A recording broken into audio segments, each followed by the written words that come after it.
بسم اللہ الرحمن الرحیم۔ السلام علیکم ورحمۃ اللہ وبرکاتہ۔ ناظرین محترم، میں آپ کا میزبان محمد آصف نورانی شب برات کے حوالے سے گفتگو کرنے کی سعادت حاصل کروں گا۔ ناظرین محترم، شب برات وہ عظیم اور مبارک اور مقدس عرفہ و اعلیٰ رات ہے کہ جس رات کی فضیلت بہت ہی زیادہ ہے۔ اسے لیلۃ التوبہ کے نام سے بھی پکارا جاتا ہے۔ شب برات، اس کے بارے میں آپ کے میرے آقا و مولا صلی اللہ تعالی علیہ وسلم نے ارشاد فرمایا، شب برات 15 شعبان المعظم کی رات اللہ رب العالمین بنی کلب کی بکریوں کے بالوں سے بھی زیادہ ان گناہ گاروں کو بخش دیتا ہے جن پر ان کے گناہوں کی وجہ سے جہنم واجب ہو چکی ہوتی ہے۔ تو ناظرین محترم، آج وہ مبارک، وہ معتبر، وہ افضل و اعلیٰ رات، اس رات کی شان بہت زیادہ ہے۔ اما عائشہ صدیقہ طیبہ طاہرہ حافظہ عالمہ فاضلہ رضی اللہ تعالی عنہا فرماتی ہیں کہ 15 شعبان المعظم یہ وہ مبارک رات ہے حتیٰ کہ اس رات جو بھی دعا مانگی جائے وہ رد نہیں ہوتی۔ حدیث میں آتا ہے، یعنی کہ ان مبارک راتوں میں سے ایک رات ہے جس رات دعا رد نہیں ہوتی۔ آج میرے ساتھ مذہبی اسکالر، واجب الاحترام، عزت مآب، عاشق رسول، عاشق مدینہ، پیر طریقت، رہبر شریعت، الحاج الحضرت مولانا پیر محمد علی برکاتی صاحب میرے ساتھ تشریف فرما ہیں۔ شب برات کے حوالے سے ان کے ساتھ گفتگو کریں گے۔ ناظرین محترم، پہلے نمبر پہ ہمارا پیر صاحب کے آگے سوال یہ ہوگا کہ شب برات کی جو فضیلت و مقام و رتبہ حدیث میں آیا ہے وہ پیر صاحب ہمارے ناظرین کو ذرا بتانے کی سعادت کو حاصل کریں۔ السلام علیکم ورحمۃ اللہ وبرکاتہ۔ نحمدہ و نصلی و نسلم علی رسول الکریم، اللہم صلی علی سیدنا مولانا محمد وعلی آل سیدنا مولانا محمد صلاۃ تکون لنا امان من کل خوف۔ اما بعد، بسم اللہ الرحمن الرحیم، فیہا یفرق کل امر حکیم، صدق اللہ العظیم۔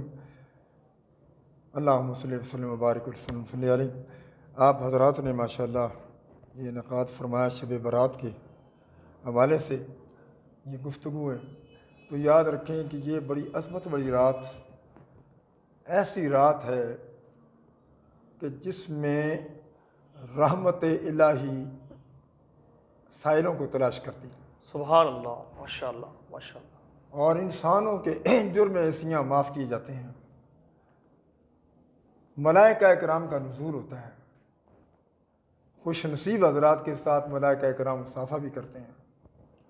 قرآن حکیم میں جو میں نے آیت پڑھنے کا شرف حاصل کیا ہے، فیہا یفرق کل امر حکیم، کہ اس میں ہر حکمت والا کام جو ہے وہ بانٹ دیا جاتا ہے، سبحان اللہ۔ ہر حکمت والا کام۔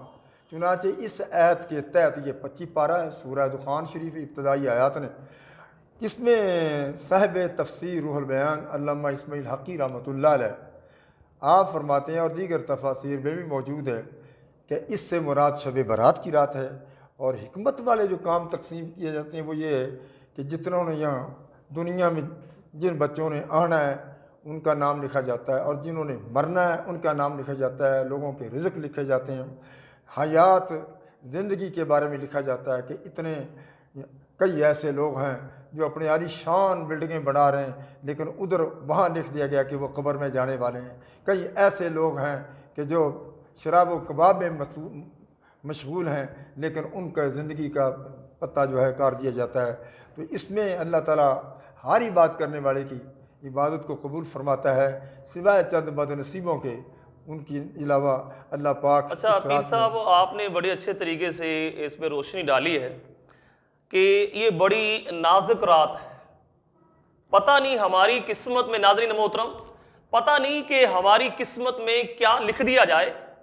تو پیر صاحب، آپ جس کی طرف جا رہے تھے کہ وہ بد نصیب لوگ جن میں اس رات میں بھی ان کی بخشش نہیں ہو پاتی، تو ان کی ناظرین محترم تفصیل سمجھنے کی کوشش ہے تاکہ ہمارے دل میں بات اترے۔ ہو سکتا ہے کوئی بھائی بہن اس کو سننے کے بعد ہی توبہ کر لے اور اپنے گناہوں سے، تو وہ ضرور ماشاءاللہ بیان کرنا چاہیے۔ حضرت مولانا شیر خدا کرم اللہ تعالی وجل کریم نبی پاک علیہ السلام کی زبان سے بیان کرتے کہ حضور علیہ السلام فرماتے ہیں کہ جب شعبان المعظم کی یہ 14 رات یعنی سورج طلوع غروب ہو جاتا ہے، سورج غروب ہوتا ہے، اس وقت اللہ تعالیٰ کے فرشتے ان کا نزول ہوتا ہے اور پھر وہ عبادت کرنے والے لوگوں کو چیک کرتے ہیں، تلاوت کرنے والے، درود و سلام پڑھنے والے، ذکر و اذکار کرنے والے، یہاں تک کہ یہ پوری رات سلسلہ جاری رہتا ہے، یہاں تک کہ طلوع فجر ہو جاتی ہے۔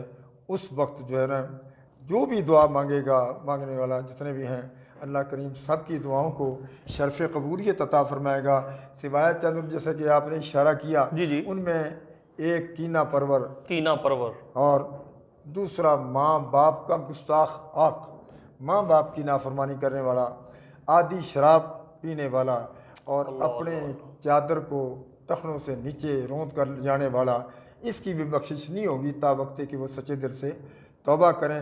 یہ رات بڑی عظمت والی رات ہے اور رحمت الہی جو ہے ہر وقت تلاش کرتی کہ ایسے خوش نصیب جو لوگ عبادت میں مصروف ہیں اور اللہ کرنے میں مصروف ہیں، ان سے ان کی ملاقات ہوتی ہے اور دعائیں ان کی قبول ہوتی ہیں۔ ناظرین محترم، جس طرح کے پیر صاحب اس کی طرف نشاندہی فرما رہے ہیں، بعض روایت میں آتا ہے اس میں قتل کرنے والے کا بھی ذکر ہے، جو کسی کو ناحق قتل کرتا ہے اس رات میں اس کی بھی بخشش نہیں کی جاتی۔ اسی طرح جو لوگوں کو تکلیف پہنچاتے ہیں کہ حاکم کے سامنے چگلی کھانے والا، بعض روایتوں کے اندر اس کا بھی ذکر ہے، مسلمانوں کو تکلیف پہنچانے والا، اسی طرح قطع تعلق کرنے والا، اپنے رشتہ داروں سے، خونی رشتہ داروں سے جان بوجھ کر ناظرین میں ہوتا ہوں رشتہ توڑ دینے والا اس رات میں، کیونکہ اتنے فرمایا بنی کلب کی بکریوں کے مثل سے بھی زیادہ، ان سے بھی زیادہ بخشش ہو رہی ہے، لیکن اس کے باوجود یہ لوگ اس سب معاملے سے محروم ہو جاتے ہیں۔ تو میرے بھائیوں، دوستوں اور میرے بزرگوں، ہمیں چاہیے کہ اپنے گناہوں سے توبہ کریں۔ اس رات کو پتہ نہیں ہماری زندگی کی آنے والی شب و روز کیسے ہوں، لیکن ہمیں غور کرتے ہوئے اس رات سے محروم نہیں اپنے آپ کو کرنا چاہیے۔ کہیں تکبر میں اکڑ میں یہ رات گزر جائے اور پھر ہم روتے ہی رہ جائیں۔ ناظرین محترم، ہمیں ان چیزوں پہ غور کرنا چاہیے۔ پیر صاحب، مجھے یہ بعض لوگ پوچھتے ہیں، بار بار پوچھتے ہیں جی کہ اس رات، شب بارات کی رات، عظیم رات، جو مبارک رات، اتنی فضیلت، اتنا مقام، اتنا ذکر آیا، کیا کوئی مخصوص عبادت بھی ہے؟ یعنی کہ یہی کرنی ہے اور کوئی نہیں کرنی؟ وہ مخصوص عبادت کے بارے میں بھی ویسے تو یہ ہے کہ یہ ساری رات تلاوت کلام پاک، حضرت امام حسن رضی اللہ تعالیٰ عنہ اس کے 3 حصے کرتے تھے۔ جی کہ پہلے حصے میں آپ تلاوت کلام پاک، دوسرے حصے میں استغفار، دعا، اور تیسرے حصے میں درود و سلام۔ تو اس طرح کرتے ہیں۔ اسی طرح حضرت مولا علی رضی اللہ تعالیٰ کی بھی طرف منسوب ہے وہ بھی، بلکہ اہل مکہ کا شروع سے یہ دستور تھا کہ جب یہ رات آتی ہے اہل مکہ کے لوگ، اور اس بات کو بہت بڑے مجدد آدمی نے اور بڑی عظیم مرتبہ شخصیت نے تاریخ مکہ میں لکھا ہے کہ مکے والوں کو یہ طریقہ تھا کہ جب یہ رات آتی تو سورج غروب ہونے کے بعد وہ حرم شریف میں آ جاتے، پہلے وہ تلاوت کرتے اور اس کے بعد پھر نوافل ادا کرتے، پھر درود و سلام ہوتے، پھر اجتماعی دعا ہوتی۔ تو یہی معمول بزرگوں کا چلا آ رہا ہے، یہاں تک کہ ترمذی شریف میں بھی یہ باب ہی انہوں نے اس لیے مانا لیلۃ البرات والا باب۔ تو یہ بڑی اس میں غفلت نہیں کرنی چاہیے۔ لیلۃ البرات، شب برات، آگ سے نجات والی رات، لیلۃ البرات، اللہ کی رحمتوں کی خاص عنایت۔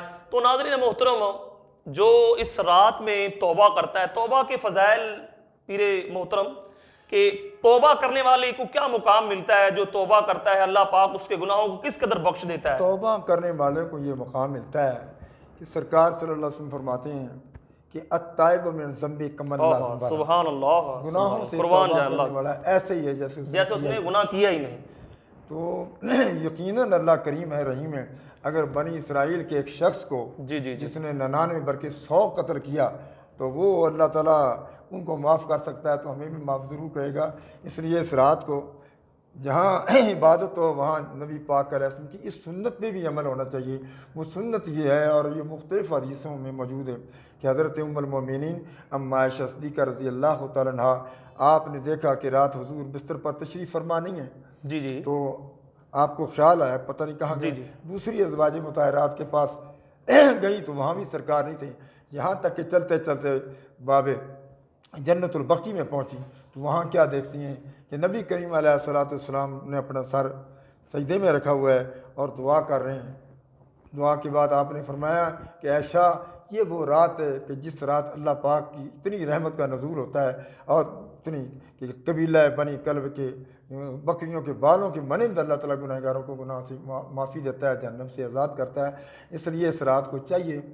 ناظرین کرام، الحمدللہ میرا تو یہ دستور شروع سے چلا آ رہا ہے جب سے میں خطیب بنا ہوں کہ میں یہ رات الحمدللہ قبرستان میں جاتا ہوں، اور میرے جو ساتھ یعنی والے آپ متعلقین ہیں، آپ حضرات کو بھی چاہیے کہ اس رات پیر صاحب آپ اس بات کی طرف نشاندہی کر رہے ہیں کہ اس رات قبرستان جانا سنت مبارکہ ہے، سنت مبارکہ ہے، تو اس سنت رات پر عمل کریں۔ قبرستان جانا سنت مبارکہ ہے۔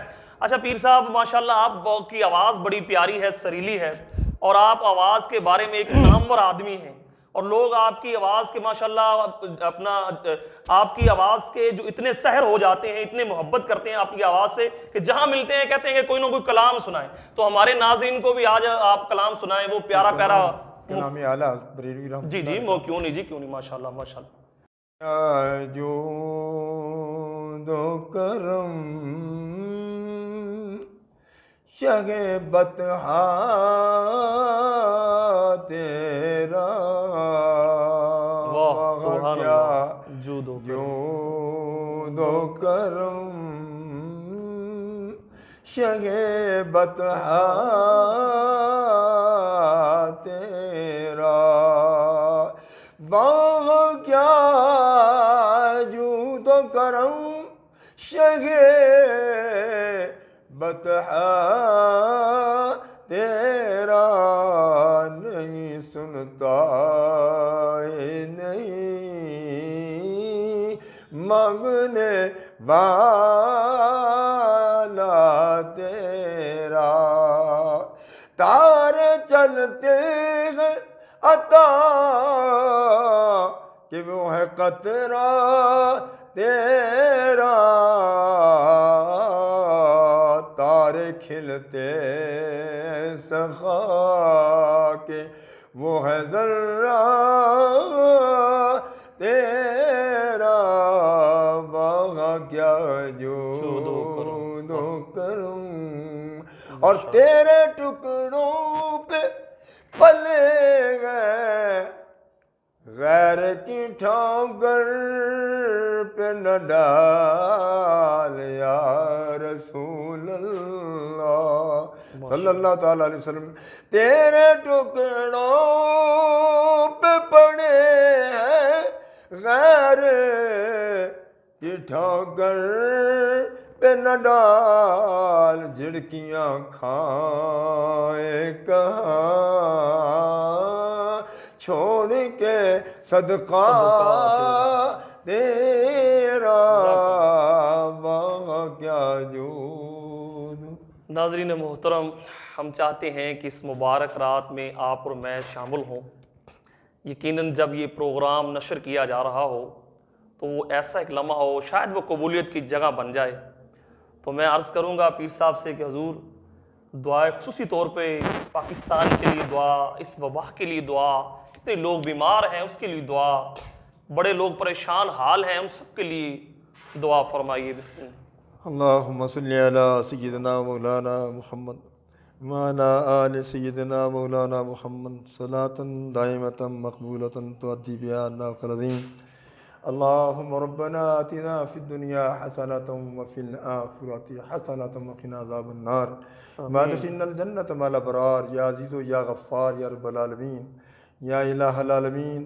آج کی عزت و حرمت والی رات کے صدقے میں جتنے احباب گرامی یا اللہ تیرے ذکر فکر میں سب کی دعاؤں کو قبول فرما، آمین یا اللہ سب کے التجاؤں کو قبول فرما۔ آمین اس رات کے صدقے میں یا اللہ جو بے روزگار ہیں انہیں رزق حلال عطا فرما، یا اللہ بے ایمانوں کو ایمان عطا فرما، بے اولادوں کو نیک صالح اولاد عطا فرما، جن کی اولاد موجود ہے اللہ ان کی اولاد کو ماں باپ کی آنکھوں کے ٹھنڈے کو تابع دار بنا۔ مولا کریم بیماروں کو شفا عطا فرما، جو گھروں میں بیمار ہیں ہسپتالوں میں زیر علاج ہیں اللہ ان کو شفائے عاجلہ کاملہ عطا فرما۔ ہمارے وطن عزیز میں کرونا جیسی بیماری کا برود ہو چکا ہے، اے میرے مولا کریم اپنی رحمت کے صدقے میں اس عزت والی رات کے صدقے میں اس عظیم وبا کو ہم سے رفع فرما۔ جو مبتلا ہو چکے ہیں اللہ ان کو صحت دے، اور یا اللہ جو بیمار ہیں انہیں شفا عطا فرما، اور دوسرے جو جن کو نہیں ہوا اللہ ان کو بچا۔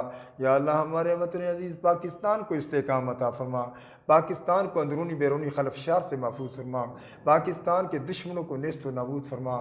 مولا کریم کشمیر کے مقبوضہ کشمیر کے مسلمانوں کو آزادی کی نعمت سے مالا مال فرما۔ مقبوضہ ہندوستان میں یا اللہ مسلمان ہندو ذلیلوں کے ہاتھ رسوا ہو رہے ہیں اللہ ان کی غیبی مدد فرما۔ یا اللہ وہ مسلمان جو ہندوستان ان کے دادا ابا و اجداد وہاں رہتے تھے، آج ہندوؤں نے مودی نے ان پر عرصہ حیات تنگ کر دیا ہے، اللہ ان کی مدد فرما۔